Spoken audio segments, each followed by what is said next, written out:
علف‌های هرز یکی از عوامل گسترش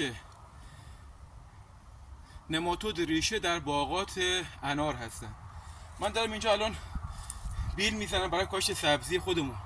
علف‌های هرزی که دارم در میارم ریشه های نماتودیشو ملاحظه میفرمایید. همش گره های نماتودی. این ریشه های علف هرزن که باعث گسترش آفت نماتود داخل باغات انار میشن و اگر این آفت به ریشه درخت بزنه میتونه باعث خشک شدن درخت بشه.